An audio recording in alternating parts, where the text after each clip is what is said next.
So today's video we're actually looking at something a little bit unusual in my collection that I've had since around 1995. I've never done anything with it, and I thought, you know what, I'm going to have a go at seeing if I can get whatever it is working.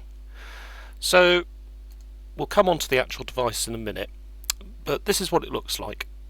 There's actually another piece here which seems to have a couple of sprockets on suitable for 8mm film and some kind of counter which I think counts the number of frames. But this is basically what I've got. It's a KGM Cinecorder and it's in quite a nice box. Actually looks more like this one. So you've got this separate unit here. There are a selection of UMIG sprockets you can actually put onto here in order to draw film through. I'm not sure why, but that's what it's there for. But this is pretty much what it looks like. So I thought, I don't even know what this is. I mean, we've got a large Goodman speaker at the top. Underneath here there are various accessories. It is in a rather nice box, to be honest with you. It does look rather presentable. So I decided, with the power of the internet being more than it was in 1995, to do a bit of a Google on it. And this is what we came up with. We've got the selection of valves which are in there. There's a big transformer which is linked to this EZ81 rectifier valve, and that obviously rectifies the alternating current signal, alternating current input into a direct current to power the heaters on the other valves, anodes, etc. And it has a BSR TD2 tape deck built into it, apparently. There is some kind of amplification circuit in there. It's actually an EL84 that's in there, not on the EL82 as mentioned on there. What else did I find that seemed to introduce what it actually was? Well, I've learnt that it's built in Richmond by the looks of it. And do we have anything here?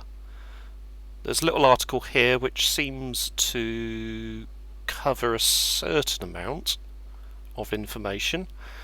I think this is an older version using this little add-on thing, and I think that's actually built into the deck that I've got.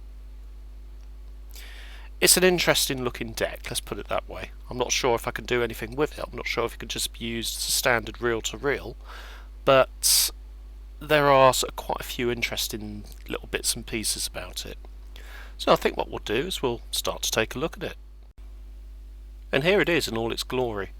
As you can see, it's in rather good shape. Not too bad. A few scuffs here and there, but not overall terrible. The top little bit of trim there needs a bit of sticking back on, but otherwise not bad at all. I paid £1 for it in 1995 from a car boot sale, of all places. So let's get it open. A couple of clips on the side, and it lifts up like so. It's in sort of like a clamshell design. That top lid actually detaches, so you can move it around. And there's a big Goodman speaker in there, and also a nice little storage unit in there as well. Also a very long cable for the speaker, so you can move it around as you see fit. And that will plug into the back of the unit. Nice big cable to plug into the back of the unit there. Dial wise, number of dials, the tape deck itself, things to control volume, balance, etc. Not balance, sorry. Input volume, so microphone volume, all of that sort of stuff. I'll be honest, I'm still not really sure what it does.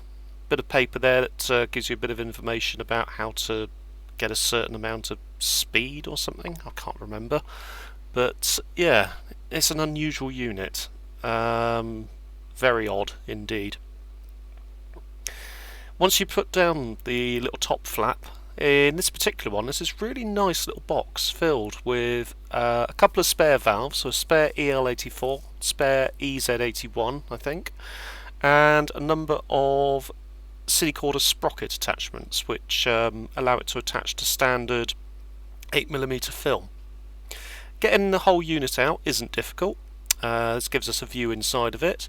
There are a load of those Hunt's mould seal capacitors, which I will need to replace. Some of them have started to disintegrate slightly. You've got the big transformer top left, that's your mains input, which is connecting to that EZ81. You've got the smaller output transformer to the top right, and a series of capacitors and other bits and pieces. And that's really it. Anyway, if you found this interesting, don't forget to like and subscribe.